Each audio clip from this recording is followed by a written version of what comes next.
ยินดีต้อนรับทุกคนเข้าสู่การเจาะลึกข้อมูลของเรานะคะภารกิจวันนี้คือการเอาข้อมูลที่ดูซับซ้อนมากๆมาคลี่ออกให้เห็นถึงแก่นแท้เลยค่ะครับผมคือปกติตอนที่เราพูดถึงการวินิจฉัยโรคทางการแพทย์เนี่ยเรามักจะคาดหวังความแม่นยำแบบเป๊ะๆเลยใช่ไหมคะแบบสมมุติว่าแขนหักฟิล์มเอ็กซเรย์ก็จะโชว์รอยร้าวสีขาวๆให้เห็นชัดเจนเลยฮะใช่ครับแล้วหมอก็แค่ชี้ไปที่ฟิล์มแล้วบอกว่าอ๋อนั่นแหมต้นเหตุเราชอบอะไรที่มันมองเห็นได้แล้วก็จัดหมวดหมู่ได้ชัดเจนแบบนั้นนะคะเอาจริงๆนะครับมันเป็นธรรมชาติเลยล่ะที่เราต้องการความชัดเจนแต่พอเราก้าวเข้ามาสู่โลกของการบริหารจัดการธุรกิจโดยเฉพาะพวกระบบข้อมูลหลังบ้านเนี่ยเครื่องเอ็กซเรย์ที่ว่าชัดๆบางทีมันกลับใช้ไม่ได้ผลเลยนะครับคือภาพที่ออกมามันมักจะขมุกขมัวอาการป่วยของธุรกิจมักจะไปซ่อนอยู่ในกองข้อมูลที่แบบพันกันยุ่งเหยิงไปหมดโอ้โหเห็นภาพเลยค่ะข้อมูลที่ไม่สอดคล้องกันเพียงนิดเดียวหรือการทำงานที่มันขาดรอยต่อเนี่ยมันอาจจะสะสมจนกลายเป็นปัญหาใหญ่ระดับที่ทำให้องค์กรล้มได้เลยนะครับซึ่งนั่นแหละค่ะคือสิ่งที่เราจะมาเจาะลึกกันวันนี้ข้อมูลต้นทางของเรามาจากสไลด์นำเสนอของ Gamicon Lovers นะคะในหัวข้อการออกแบบฐานข้อมูลเชิงสัมพันธ์สำหรับระบบ ERP ครับหรือก็คือระบบบริหารจัดการทรัพยากรองค์กรนั่นเองซึ่งเนื้อหาที่เราจะคุยกันเนี่ยจะครอบคลุมตั้งแต่ขั้นตอนการออกใบเสนอราคาไปจนถึงการรับชำระเงินเลยค่ะฟังดูเหมือนเป็นเรื่องของแผนก IT อย่างเดียวเลยนะครับเนี่ยใช่ไหมคะหลายคนอาจจะคิดแบบนั้นหรือคิดว่าเป็นแค่การเขียนโค้ดแต่จริงๆแล้วโครงสร้างฐานข้อมูลพวกนี้คือพิมพ์เขียวเลยนะคะเป็นตัวตัดสินเลยว่าธุรกิจจะสามารถเติบโตไปข้างหน้าหรือว่าจะสะดุดขาตัวเองจากปัญหาสต็อกหายและเก็บเงินลูกค้าไม่ได้โอเค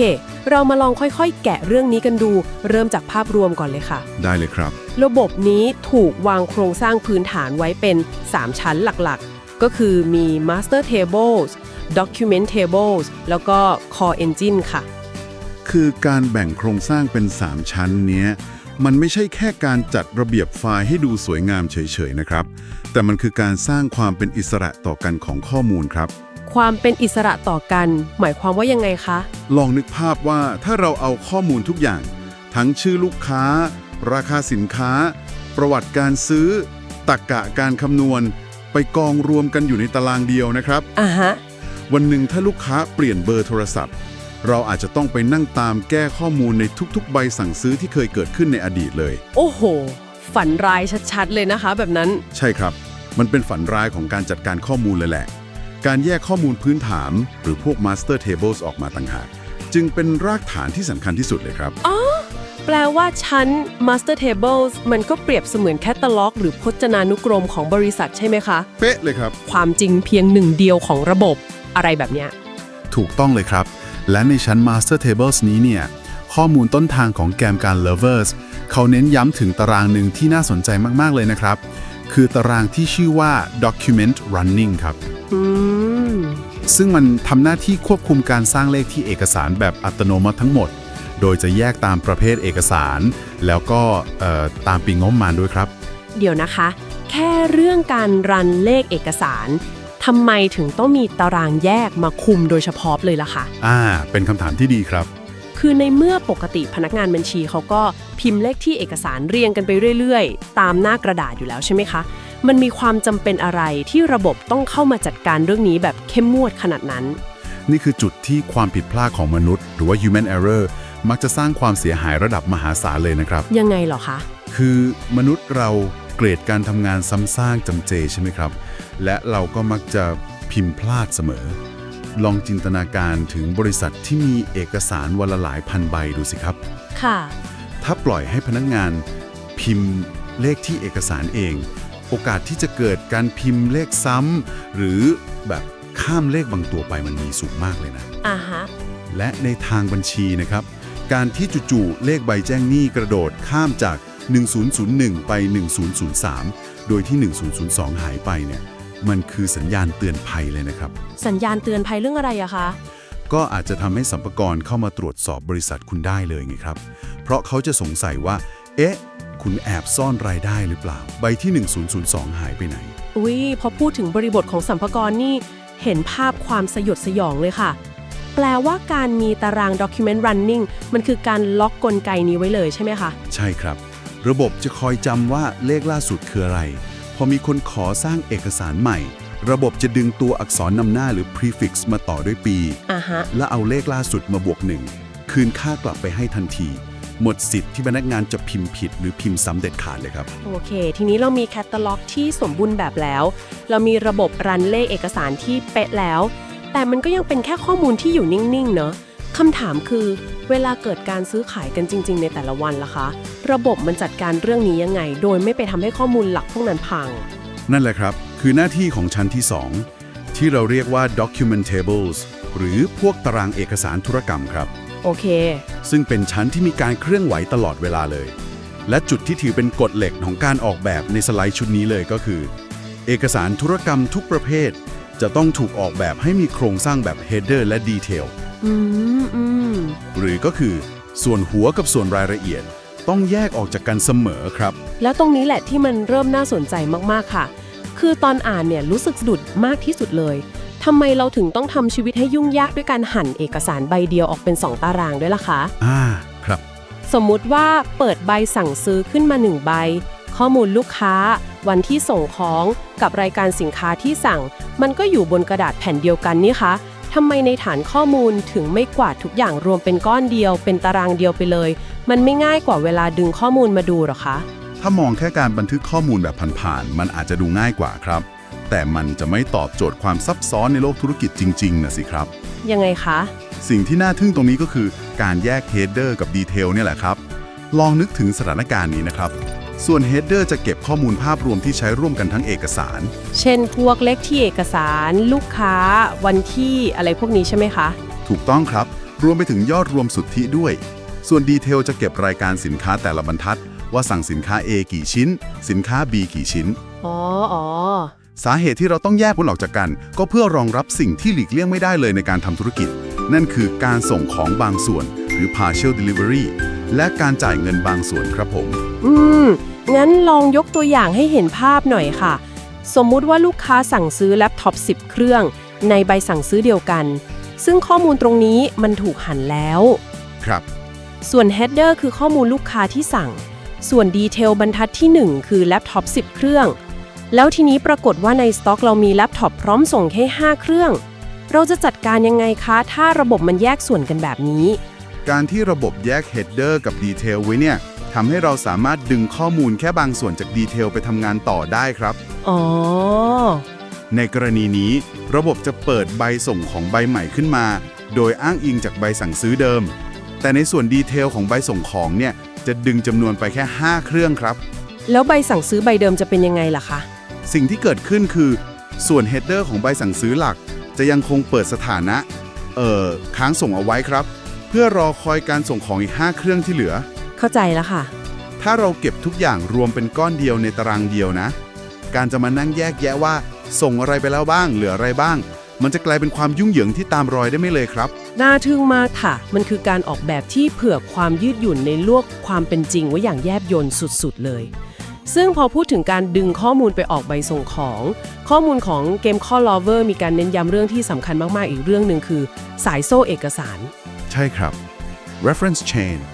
เขาบอกว่าทุกตารางเอกสารต้องมี foreign key เชื่อมโยงกันเสมอ ซึ่งสำหรับคนที่ไม่คุ้นเคยนะคะ foreign key มันก็เหมือนกับ tag ID ดิจิตอลที่ไม่มีทางปลอมแปลงได้ ซึ่งมันจะทำการล็อกเอกสาร2 ใบเข้าไว้ด้วยกันอย่างแน่นหนาใช่ไหมคะ เป๊ะเลยครับ foreign key คือกลไกของฐานข้อมูลที่บังคับว่าข้อมูลที่อยู่ในตารางเนี้ยจะต้องมีอยู่จริงในอีกตารางหนึ่งที่เราอ้างอิงถึง มันคือการสร้างร่องรอยที่ตรวจสอบได้เสมอครับว่าเอกสารใบเนี้ยมีต้นทางมาจากไหน และนี่คือการสร้างสายโซ่ที่ไม่สามารถกระโดดข้ามขั้นตอนได้เด็ดขาดเลย งั้นเรามาไล่เรียงสายโซ่นี้กันดูค่ะ ตามสไลด์เขาเริ่มที่หมายเลข1คือ QT หรือ quotation ก็คือใบเสนอราคา ครับผม ซึ่งเอกสารนี้ยังเป็นแค่อากาศธาตุใช่ไหมคะ ไม่มีผลอะไรกับบัญชีหรือสต็อกเลย ใช่ครับ เป็นแค่การเสนอราคา ซึ่งตรงนี้แหละที่เริ่มมีความสำคัญ เพราะระบบจะทำการ reserve stock หรือจองสต็อกทันที ตรงนี้แหละครับ ขั้นตอนการจองสต็อกตรงนี้สำคัญกว่าที่หลายคนคิดมากๆเลยนะครับ ยังไงเอ่ย สมมุติว่าบริษัทคุณมีเซลล์หลายคนนะ ถ้า ถ้าเซลล์ A ปิดการขายกับลูกค้าได้และออกใบสั่งซื้อเข้ามา ระบบจะจองสินค้าชิ้นนั้นไว้ทันทีเลยครับ อ่ะฮะ ถ้าเซลล์ B พยายามจะขายสินค้าชิ้นเดียวกันให้ลูกค้าอีกคน ระบบจะแจ้งเตือนทันทีครับว่าของไม่พร้อมขายแล้ว แม้ว่าของชิ้นนั้นจะยังวางอยู่บนชั้นในโกดังก็ตาม โอ้โห นี่คือการป้องกันปัญหาการแย่งของกันเองภายในบริษัทเลยนะคะเนี่ยเป็นการล็อกคิวล่วงหน้าที่รัดกุมมาก ใช่ครับ จากนั้นพอของพร้อมก็จะไหลไปสู่หมายเลข 3 คือ DN หรือ Delivery Note ใบส่งของครับ ขั้นตอนนี้แหละที่ฝ่ายโกดังจะเข้ามามีบทบาทใช่ไหมคะ ถูกต้องครับ เพราะระบบจะทำการคัดสต็อกหรือตัดสต็อกออกจริงๆ พร้อมกับบันทึกสิ่งที่เรียกว่า COGS หรือต้นทุนขายทันทีเลยครับ ลองจินตนาการดูนะคะว่า ถ้าเราไม่มีสายโซ่ที่ล็อกด้วย foreign key ตรงนี้แล้วปล่อยให้เซลล์ตะโกนสั่งโกดังข้ามห้องว่า เฮ้ย เอาของไปส่งให้บริษัท A หน่อย ฮ่าครับ โกดังส่งของไปแล้วตัดสต็อกไปแล้ว แต่ปรากฏว่าไม่มีใบสั่งซื้อรองรับ หรือฝ่ายบัญชีไม่รู้เรื่องตามไปเก็บเงินไม่ได้ บริษัทจะสูญเสียรายได้มหาศาลขนาดไหนคะเนี่ย เป็นตัวอย่างที่เห็นภาพความหายนะได้ชัดเจนมากเลยครับคุณผู้ฟัง เพราะถ้าไม่มีสายโซ่เนี้ยฝ่ายบัญชีจะไม่มีวันรู้เลยว่าต้องไปเก็บเงินใคร ใช่เลยค่ะ ซึ่งก็นำไปสู่หมายเลข 4 ในสายโซ่ของเราคือ INV หรือ Invoice ใบแจ้งหนี้ครับ โอเค ขั้นตอนนี้คือจุดที่ระบบจะตั้งหนี้ลูกค้าหรือบัญชีลูกหนี้การค้า พร้อมกับรับรู้รายได้และคำนวณภาษีมูลค่าเพิ่มครับ แล้วสุดท้ายก็จะไปจบที่หมายเลข 5 คือ RCPT หรือ Receipt ใบเสร็จรับเงิน เป็นการรับเงินเข้าบริษัทและเคลียร์ยอดหนี้ก้อนนั้นทิ้งไป ถูกต้องครับผมแต่ว่าคุณจะออกใบแจ้งหนี้เพื่อไปทวงเงินลูกค้าไม่ได้เลย ถ้าในระบบไม่มีใบส่งของยืนยันว่าลูกค้าได้รับของไปแล้วจริงๆ ทุกอย่างมันถูกผูกติดกันเป็นทอดๆเลยนะคะ ใช่ครับ ขาดไม่ได้เลย ซึ่งทั้งหมดนี้มันก็นำเราไปสู่ชั้นที่ 3 ซึ่งเป็นสถาปัตยกรรมชั้นที่ลึกที่สุด และเป็นเหมือนตัวคุมกฎทั้งหมด นั่นก็คือ Core Engine ใช่ไหมคะ ถูกต้องครับ ถ้าเปรียบเทียบให้เห็นภาพนะ Core Engine ไม่ใช่เชฟในครัวที่คอยปรุงอาหารนะครับ อ้าวแล้วมันคืออะไรคะ แต่มันเหมือนป้องรักษาความปลอดภัยอัตโนมัติ หรือตำรวจจราจรที่ซื่อตรงขั้นสุด ไม่มีใครติดสินบนได้เลยครับ อือหือ มันทำงานโดยอาศัยสิ่งที่เรียกว่าฟังก์ชันแล้วก็ Query ซึ่งมีกฎที่ห้ามละเมิดเด็ดขาดครับ เพื่อให้มั่นใจว่าข้อมูลใน 2 ชั้นแรกที่เราคุยกันไป จะไม่ถูกแทรกแซงหรือบิดเบือนเลย ซึ่งกฎข้อแรกของ Core Engine ในสลานี้ทำเอาดิฉันต้องหยุดคิดเลยค่ะ เขาบอกว่า